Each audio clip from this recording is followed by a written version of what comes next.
बिस्मिल्लाहिर्रहमानिर्रहीम। अस्सलाम वालेकुम दोस्तों, एक नई वीडियो के साथ हाजिर हैं। चल अपनी वीडियो स्टार्ट करते हैं। आने वाले दिनों में चाइना में एक बहुत बड़ी मिलिट्री परेड होने जा रही है। इस मिलिट्री परेड के अंदर चाइना अपनी बहुत सी नई चीजें जो है वो अनवील करेगा, जिसमें नए मिसाइल्स भी होंगे, सुपरसोनिक मिसाइल्स होंगे, हाइपरसोनिक मिसाइल्स होंगे, कोलैबोरेटिव कॉम्बैट एयरक्राफ्ट्स होंगे। आपको इतना कुछ देखने को मिलेगा कि आप जो है वो हैरान बल्कि परेशान हो जाएंगे। अब कुछ चीजें इस परेड के अलावा भी चाइना के अंदर जो है वो चल रही हैं। चाइना अपनी नेवी के ऊपर जो है वो बहुत ज्यादा तवज्जो दे रहा है, और खास तौर पे जो उसके एयरक्राफ्ट कैरियर्स हैं उस हवाले से चाइना ने जो है वो बहुत ज्यादा काम तेज कर दिया है। खास तौर पे जब से ये खबर आ रही है कि चाइना का जो फ्यूजियन एयरक्राफ्ट कैरियर है वो इसी साल ऑपरेशनल हो जाएगा, तब से चाइना जो है वो उस एयरक्राफ्ट कैरियर के ऊपर इस्तेमाल होने वाले जहाज़ों को जो है वो जल्दी जल्दी तैयार कर रहा है और उनको ऑपरेशनलाइज करता जा रहा है। इन जहाज़ों के अंदर चाइना का एक जहाज़ होगा जो कि मेरा ख्याल है कि 5th जनरेशन का तो नहीं होगा, लेकिन किसी भी 5th जनरेशन के जहाज से जो है वो ज्यादा इंपॉर्टेंट होगा। ये बेसिकली J-15DT होगा। जब भी किसी चाइनीज जहाज के साथ डी लग जाता है तो इसका मतलब होता है कि वो इलेक्ट्रॉनिक वॉरफेयर का जहाज है, और जब किसी चाइनीज जहाज के साथ ये टी लग जाता है, खासतौर पे फाइटर जेट के साथ, तो इसका मतलब होता है कि वो कैटोबार वाले एयरक्राफ्ट कैरियर के ऊपर से जो है फ्लाई करेगा। जरूरी नहीं है कि कैटोबार वाले एयरक्राफ्ट कैरियर के ऊपर से, आपको आगे चल के बताता हूँ, लेकिन खास तौर पे उसके लिए डिजाइन किया जाता है, या आप कह सकते हैं कि उसके लिए वो कंपैटिबल होता है कि उसको एक कैटोबार वाले एयरक्राफ्ट कैरियर के ऊपर से जो है वो लॉन्च करवाया जा सके। बेसिकली चाइना ने आज से कुछ साल पहले J-15 का एक वेरिएंट इंट्रोड्यूस करवाया था जिसको J-15T बोला जाता था, जो कि कैटापल्ट कंपैटिबल अपग्रेड था इस J-15 जहाज का, जिसके अंदर बेटर रडार जो है वो इंस्टॉल किया गया था, नया इंजन जो है वो लगाया गया था। इसकी वेपनरी जो है वो भी चाइना के नए जहाजों की तरह जो है वो इंट्रोड्यूस करवाई गई। जो ये चाइना का J-15 जहाज था ना, वो बेसिकली जैसा कि आपको कई दफा बता चुका हूँ कि रशियन Su-33 की एक लाइसेंस्ड कॉपी है, और ये जो नॉर्मल J-15 जहाज है, कह लें ओरिजिनल J-15 जहाज है, ये स्की जंप वाले एयरक्राफ्ट कैरियर के ऊपर से जो है वो सिर्फ ऑपरेट कर सकता है। अब खबरें ये आ रही हैं कि चाइना ने अपना जो J-15T जहाज था, जो कि कैटापल्ट लॉन्च के लिए इस्तेमाल किया जाएगा, उसको चाइनीज नेवी ऑपरेशनल करने जा रही है, या कह लें कि बहुत नजदीक है कि उसको ऑपरेशनल कर दिया जाए। जैसे मैंने आपको बताया कि फ्यूजियन एयरक्राफ्ट कैरियर इसी साल ही ऑपरेशनल हो जाएगा, तो उसके ऊपर से ऑपरेट करने वाले जहाज भी चाइना जो है वो जल्दी जल्दी ऑपरेशनलाइज कर रहा है। अब J-15T जो है वो तो नॉर्मल एक फाइटर जेट होगा, वेपन्स लेके जाएगा, एंटी शिप मिसाइल्स लेके जाएगा, एयर टू एयर मिसाइल्स लेके जाएगा, लेकिन उसका जो वेरिएंट होगा J-15DT, वो इलेक्ट्रॉनिक अटैक्स के लिए जो है वो चाइना इस्तेमाल करेगा, जैसा कि GA-18 ग्राउलर जो है वो अमेरिका इस्तेमाल करता है। अब इस J-15DT से पहले चाइना एक J-15DH इलेक्ट्रॉनिक अटैक का जहाज जो है वो इस्तेमाल करता था, लेकिन वो जहाज जो है वो नॉर्मल स्की जंप वाले एयरक्राफ्ट कैरियर के ऊपर से इस्तेमाल होता था। चाइना उसको भी यूज कर सकता था, लेकिन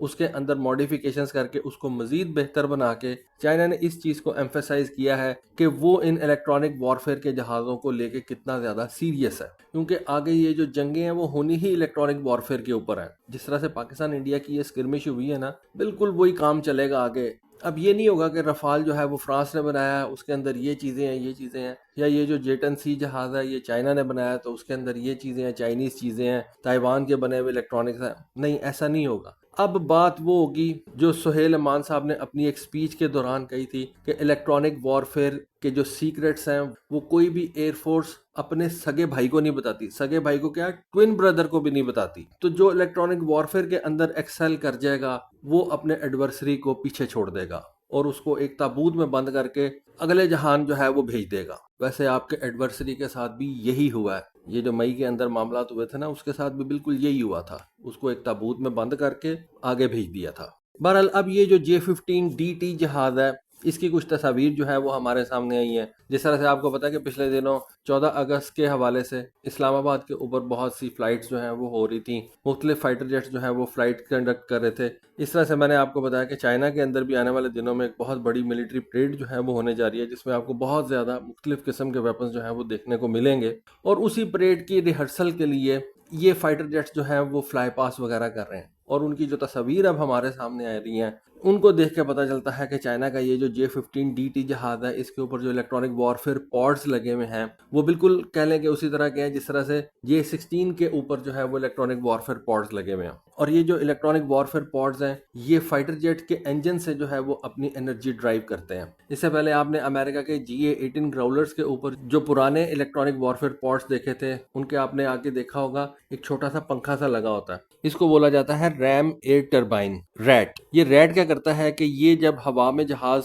मूव कर रहा होता है तो मूवमेंट की वजह से हवा आपको पता है तेज हो जाती है, तो ये पंखा जो है वो हवा की वजह से चलना शुरू हो जाता है और ये इन इलेक्ट्रॉनिक वॉरफेयर पॉड्स के लिए एनर्जी जो है वो जनरेट करता है। इन इलेक्ट्रॉनिक वॉरफेयर पॉड्स को बहुत ज्यादा जो है वो एनर्जी चाहिए होती है, तो ये जो रैट होता है यानी कि रैम एयर टरबाइन, ये इन इलेक्ट्रॉनिक वॉरफेयर को इलेक्ट्रिसिटी कह लें या एनर्जी कह लें वो प्रोवाइड करके देता है, वो जनरेट करके देता है। लेकिन इसके कुछ नुकसानात भी होते हैं और वो नुकसानात ये है कि इससे ड्रैग जो है वो आपकी बढ़ जाती है, आपका जो रेडार क्रॉस सेक्शन है जहाज का वो बढ़ जाता है। तो इस वजह से अब अमेरिका ने भी अपने GA-18 ग्राउलर्स के लिए नए इलेक्ट्रॉनिक वॉरफेयर पॉड्स जो है वो डिजाइन किए हैं जो जहाज से जो है वो अपनी एनर्जी लेते हैं और फिर ऑपरेट करते हैं। इस तरह से चाइना ने भी अपने J-16 और J-15 के लिए जो ये इलेक्ट्रॉनिक वॉरफेयर अटैक वाले जहाज तैयार किए हैं वो जहाज के इंजन से ही अपनी एनर्जी जो है वो डिराइव करते हैं। इनका एक छोटा सा ड्रॉबैक भी होता है लेकिन वो को बहुत ज़्यादा खास नहीं है। अब ये जो जहाज़ों के इंजन है ये बहुत ज़्यादा एनर्जी या कह लें कि थ्रस्ट प्रोवाइड करते हैं जिससे बहुत ज़्यादा एनर्जी जो है वो प्रोड्यूस होती है और जहाज़ के मुख्तलिफ जो सेंसर्स हैं